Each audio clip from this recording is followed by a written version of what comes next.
जान लो जो जानने लायक है, कदम वो उठा लो जो उठाने लायक है। तो इसलिए वो जागना जरूरी है, उसमें स्थापित होना जरूरी है। इसलिए जगाने की बात महापुरुष संत जन करते आ रहे हैं।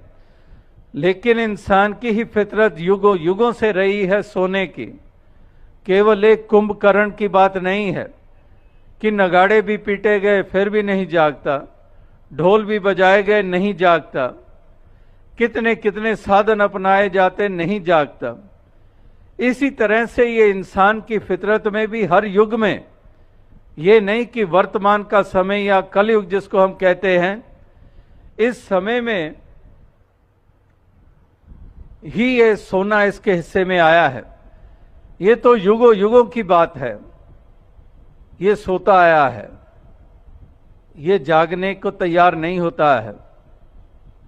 तो इसलिए महापुरुष संत जनों को सतयुग में भी जगाना पड़ा इंसान को, त्रेता में भी, द्वापर में भी। हर युग में इंसान ने सोए हुए को उठाना पड़ा है। ये नहीं कि जन्म मिला और उसके बाद थोड़ी होश संभाली और इसका मतलब ये जाग गया। सारी सारी उम्र ये सोया रहता है, सारी सारी उम्र बीत जाती है, लेकिन जागना इसके हिस्से में नहीं आता। यानी कि तमाम सफ़र जीवन का सोए हुए ही बिता देता है और ये सांसों की लड़ी भी फिर टूट जाती है और अंधकार में रहा, अंधकार कायम रहा और कोई बात बनी नहीं।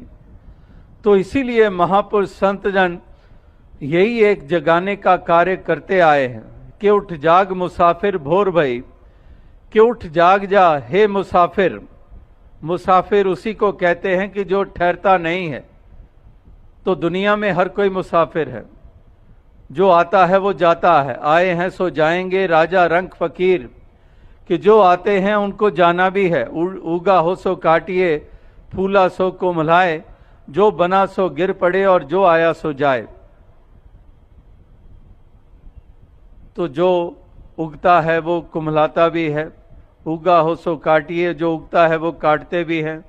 फूला सो कुम्हलाए, वो भी कुम्हला जाते हैं फूल पौधे। जो बना सो गिर पड़े, जो बनता है वो गिर भी जाता है।